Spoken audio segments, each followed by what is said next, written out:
Morning at TGIF. It's Friday, November 15, 2019, and you're watching the Daily Mix TV. Hi, my name is Sean Patrick Hillman.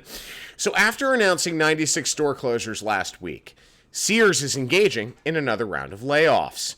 The once beacon of prime retail will cut up to 300 employees at its headquarters starting this week. Sears narrowly escaped bankruptcy earlier this year, cutting 250 corporate jobs in September. So another 300 on top of the 250. Now, the retailer recently secured a $250 million lifeline from lenders, of which billionaire owner Eddie Lampert contributed, quote, a significant portion. Herein lies the issue with Sears. Frankly, it is a slow death by a million cuts, forget 1,000. What's going on with these guys is just insane and was completely avoidable, especially for an iconic retailer like Sears. Now, the fact that Eddie Lampert acquired Kmart, put it under Sears, everything that was going on with Sears at the time, didn't make any sense to do that. Then they stacked up more and more debt. Eddie Lampert seemed to profit from that debt. And now you've got employees being cut. You've got its private label brands being sold off at Sears, those kinds of things. So, unfortunately, I have a feeling that 2020 will see the end of the iconic retailer. WeWork losses more than doubled in the third quarter to $1.25 billion. The office space company, which reported the figure this week to its debt holders, was investing heavily in expansion to new locations around the world. WeWork added a record-breaking 115,000 desks as it entered hyper-growth mode, according to a story from Business Insider. WeWork withdrew plans to go public in September amid concerns about its finances. That resulted in the ousting of CEO and founder Adam Newman. Now, with WeWork, the challenge is very simple. Adam Newman was given a golden parachute. He was paid a consulting fee, and WeWork's baseline employees are all being marginalized and fired. So, not all of them, but you understand my point. It's just not right, given that Adam basically conned a lot of people into investing in WeWork, including SoftBank. And that's a very, very rare feat, given that SoftBank has always been profitable. They have never posted a loss, except this quarter. And that's all because of WeWork. All right, Miller High Life is getting all dressed up for the holiday season. The company's champagne of beers is relaunching its champagne-sized 750 milliliter bottles for another year. Quote, reception was so good across the country last year that it was a no-brainer to bring it back for 2019. The attention our distinctive champagne bottle commands not only is a great marketing tool to boost brand equity, but it gets the champagne of beers into more holiday moments. Now, featuring an updated design for 2019, the bottles feature necks wrapped in gold foil, sealed with the Girl in the Moon logo, as well as the words, the champagne of beers, in raised glass letters, and a slight diagonal orientation framed in gold and green, according to the company. So basically what they're doing is they're using this champagne bottle program to open doors and get them on the floor of packaged goods stores and retailers during a time of year where they really weren't getting traction. Now, I can tell you, Miller High Life and beer in general does have a very high sales ratio during the holiday season, even more than wine and spirits. But herein lies the issue. They weren't getting the kind of promotion that they need in order to grow. So in addition, Miller High Life, in response, is going to send select bars and restaurants branded champagne glassware that can be used to build a champagne of beers tower to add a bit of theater, if you will. Now, they're hoping this promotion is going to get people talking about the brand again. Here's one way they're doing it. In New York City, if you're in New York, you're in for one hell of a special surprise. During the second week of December, a custom champagne bottle vending machine stocked with 150 bottles at each new location will be making its way around Metropolis.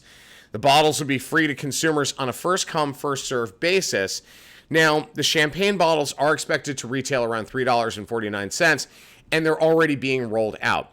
For Miller High Life, this is a brilliant strategy, very smart way to use the DNA of the brand, the actual makeup of the brand, to try and thrust it up even further than it already is. Yeah, mainstay beers like Miller and Bud and so on have had stale sales for the last couple of years because of craft breweries and things like that. In this case, this is a great promo that appeals to all demographics. So looking forward to seeing the sales results. All right, America runs on Dunkin' online apparently. Dunkin's new promotional holiday pop-up is virtual. The coffee giant has opened Dunkin' Shop, a limited-time online pop-up store that offers an assortment of exclusive holiday gifts. Limited edition merchandise, which will not be sold anywhere else, includes items like sweaters, pajamas, and joggers, as well as accessories like scrunchies, a fanny pack, and, believe it or not, even an electric guitar. One exception is specially branded Dunkin' wrapping gift paper. The first 100 customers to purchase a dozen donuts at participating stores nationwide started yesterday. They'll receive a free sheet. Now, while all holiday items are only available while supplies last, Dunkin' is already planning on bringing this online shop back for 2020. In the meantime, the retailer is offering a variety of other holiday gifts at participating stores across the country, including ornaments, lip balm, and discounted holiday packages of ground coffee and coffee pods. Smart move for Dunkin'. I just don't know how successful this is really going to be. I mean, without augmented reality or some other kind of trigger, unless you're a diehard Dunkin' fan, I don't see sales being that significant. Nordstrom is now an investor in luxury plus-size apparel startup 11 Honore. The department store will also host trunk shows for the startup, beginning in Chicago and Nashville. 11 Honore has raised a new $10 million round of funding, with Greyhoff Ventures and Forerunner Ventures being named as other participating investors. And that's according to a corporate press release. Now, this is a smart move for Nordstrom. Right now, you've got a lot of brands that are focused on plus size, but not that many retailers. So for them as the department store that everyone looks at as, sort of approachable, but also luxury at the same time, it's a very smart move for them. I'm just concerned that they may not put enough into it for it to really gain the kind of traction that they need. For this week's Flashback Friday, fans of the flip phone can rejoice. Motorola is bringing back its iconic RAZR phone as a 6.2-inch foldable smartphone.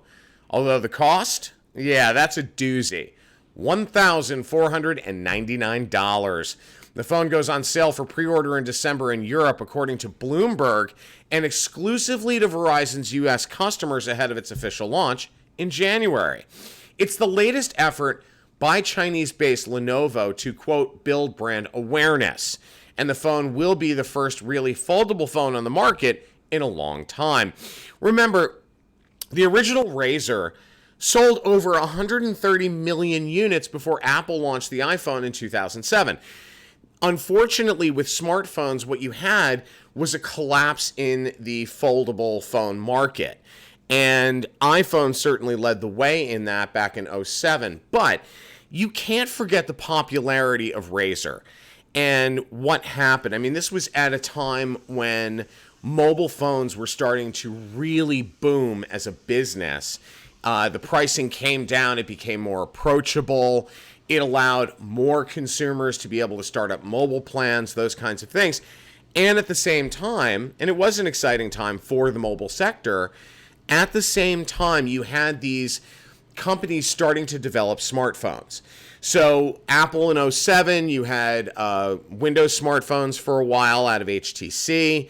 Then, of course, you had the launch of Android, which basically completely flatlined the foldable market. So for Motorola and Lenovo to do this in terms of the RAZR, smart move, iconic design. I miss that phone. I loved having a RAZR back then. So it's going to be interesting to see how this performs, especially with the notion that it's going to be a smartphone. So it'll be interesting to see how they really tackle that identity as a foldable, but also as a smartphone. All right, folks, my name is Sean Patrick Hillman. I'm the editor-in-chief of the Daily Mix TV. Thanks for watching. If you have any questions, comments, or story ideas, please email thedailymixtv@gmail.com.